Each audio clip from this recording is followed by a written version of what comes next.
So, hi everyone. Today we will solve a system Verilog constraint problem. So, the problem statement is we have to generate a value between 45 to 100, and that value should be that value should be between 45 to 100, and the second thing is that should be an even number.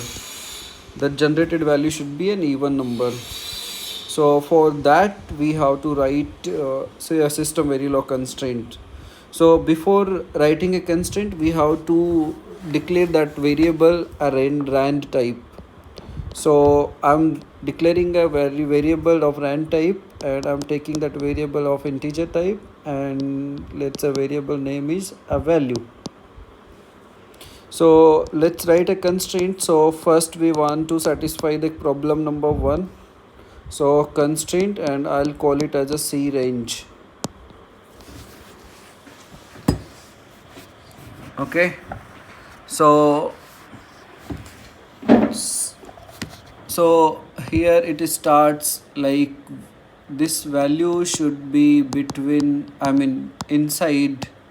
So this is a system Verilog constraint thing, like when how to this is a system Verilog's constraint syntax basically.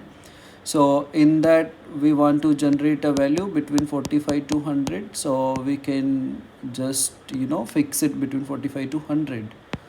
And okay, so this is the first condition we are satisfying. So one more thing we can do, instead of writing to 45, because 45 is a starting number where it is an odd number, we can exclude it, and instead of that we can write it as a 46.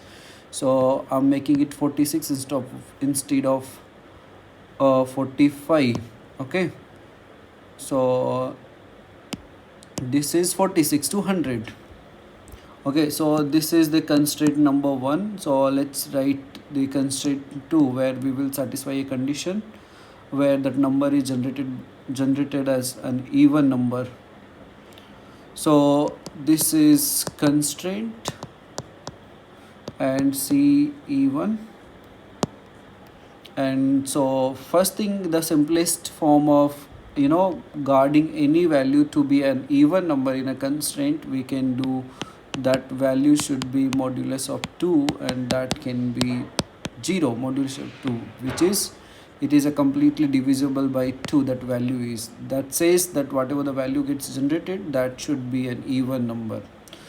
And here we can do one more thing. So instead of writing this, we can write another condition in this, which let me write it, constraint C E1 and M2, method 2 to write a even number, to generate a even number. So this value, if we do the bitwise operation with 1, and that is equal to 0, that would also restrict that value to be an even number. How that would be an even number, I can explain. So let's take an example of 45, and the bitwise representation of 45 is 0010 and 1101. So I'm taking it in the 8-bit form. Okay, and 01 you can take it 000 and 0001. So this is becoming 1, and the rest of bits would be 0, because these all bits are 0, and the bitwise and with the any other bit would become a 0 to this. So if we see the condition, bitwise and of 45 and 1 is becoming 1, so our defined condition is not being satisfied, so this would not be generated. Okay, so let's say another condition where where the number is even. So in the 8-bit form we will take, so this is 0010, and this would be this is the 46. This decimal representation 46, this 46 is written in the decimal format, whereas the binary representation of 46 is this one, and we can take it to 0 0 0 0 0 0 1. That is the one's binary representation, and this 1 and 0 would be 0. So and the rest of bit we know it would be 0.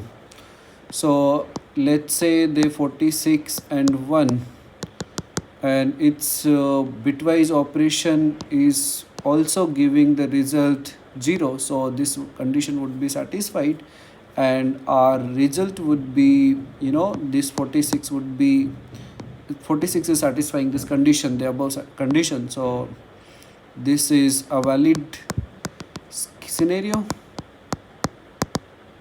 So this is how we can solve this problem, and this would give us the this would give us the the proper 45 to 100 value between 45 to 100, and those generated values would be just even numbers. So whenever there are sequences, so when we send a stimulus to the DUT, and we don't want the odd values to send on to the DUT to experiment to those inputs. We don't want to send that odd values onto the DUT.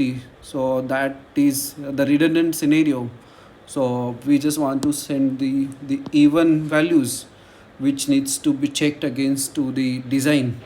So there, this problem is useful, where we can guard our stimulus in the TV to generate that fixed scenario that can be applied onto our design. Okay, yeah, thank you everyone.